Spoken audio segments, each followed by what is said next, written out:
साजिश करके जीते, चोरी करके जीते और ज्ञानेश के दम पर जीते। ज्ञानेश को आज हो कल हो जेल तो जाना ही है, ज्ञानेश नहीं बचेंगे। सब कुछ सामने में है, एसआईआर है, फिर 22 लाख वोटर को जोड़ने का है, फिर जीविका को आप चुनाव आयोग में आपने जिम्मेदारी भी दे दी, उसके अकाउंट में पैसे भी दे दिए।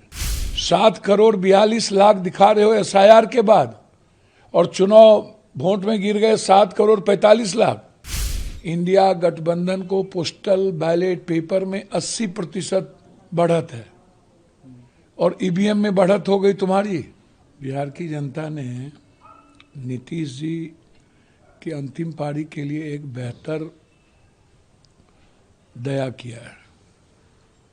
चेहरा तो व्यक्तिगत जीवन में है, एक अच्छे इंसान है वो। 20 साल से उन्होंने जो सेवा की, तो आज भी यदि बीजेपी कहती है कि हम जीते हैं, तो नीतीश जी की कृपा पे ही तो जीते हैं। तो मुख्यमंत्री बिहार की जनता यदि एनडीए को दी है, तो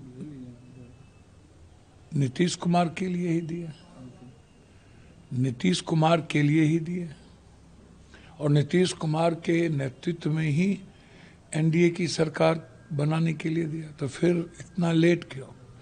लगातार बीजेपी वाले आज तक ना तो गुलदस्ता देने गए, ना ही कहीं तस्वीर में बीजेपी वाले हैं, और सारे पार्टी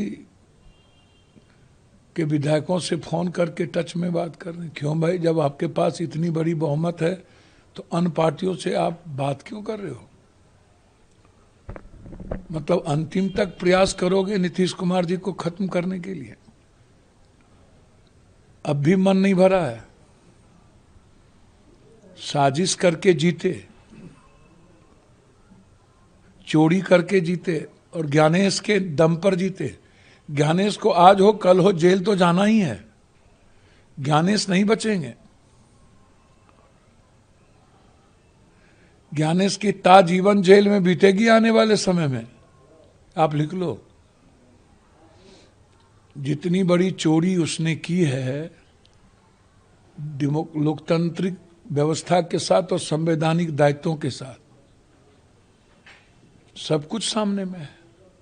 एसआईआर है, फिर 22 लाख वोटर को जोड़ने का है, फिर जीविका को आप चुनाव आयोग में आपने जिम्मेदारी भी दे दी, उसके अकाउंट में पैसे भी दे दिए। वाह रे वाह। और 6 तारीख को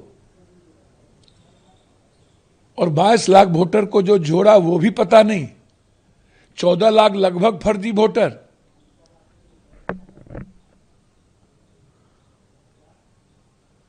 सात करोड़ 42 लाख दिखा रहे हो एसआईआर के बाद, और चुनाव वोट में गिर गए 7 करोड़ 45 लाख। तो इतने बड़े पाप प्रक्रिया के बाद पूरा बिहार में इंडिया गठबंधन को पोस्टल बैलेट पेपर में 80% बढ़त है और ईवीएम में बढ़त हो गई तुम्हारी। ईवीएम पर कतई भरोसा नहीं किया जा सकता है, बैलेट पर